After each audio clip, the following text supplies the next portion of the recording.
আসসালামু আলাইকুম।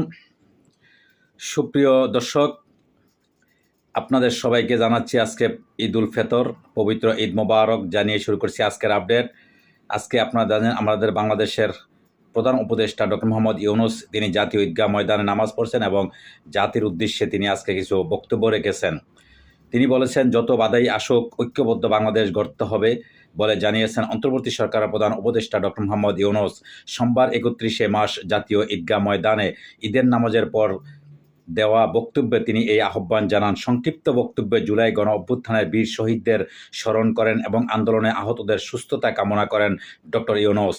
দেশের বিভিন্ন জায়গায় নামাজে অংশ নেওয়া মুসল্লি, প্রবাসী, শ্রমিক ও নারী সহ সবাইকে ঈদের শুভেচ্ছা জানিয়ে প্রধান উপদেষ্টা বলেন, আমাদের মধ্যে যে ঐক্য তৈরি হয়েছে সব প্রতিকূলতার সত্ত্বেও সেই ঐক্য অটুট রাখতে হবে।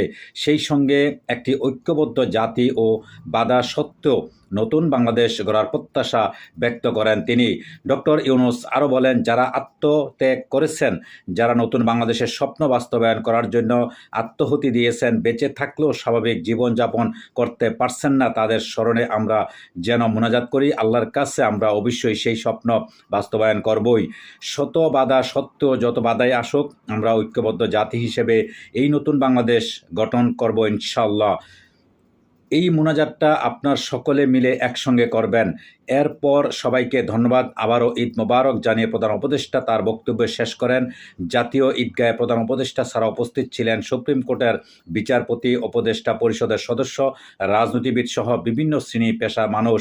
এর আগে আইনশৃঙ্খলা বাহিনীর নিরাপত্তার মধ্যে দিয়ে 2 ঘন্টা আগে থেকেই মুসল্লিরা রাজধানীর হাইকোর্ট সংলগ্ন জাতীয় ঈদগাহ ময়দানে প্রবেশ করেন।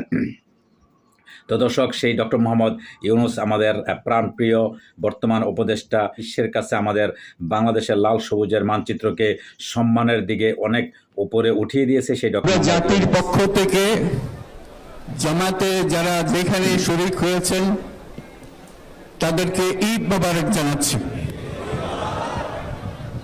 একটু জোরে বলেন, তারা যেন সবাই শুনতে পায়। দূরত্ব ঘুচানোর দিন, নৈকট্যের দিন, ভালোবাসার দিন। আজকে সেই দিনটা আমরা যেন গভীর ভালোবাসার সঙ্গে উদযাপন করতে পারি। সেই মেসেজ আমরা যেন সবার কাছে পৌঁছে দিতে পারি।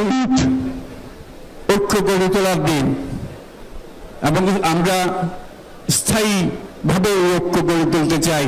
আজকের দিনে আমরা প্রার্থনা করি, যেই নৈকট্য আজকের দিনে আমরা শুরু করলাম, এই নৈকট্য এবং এই ঐক্য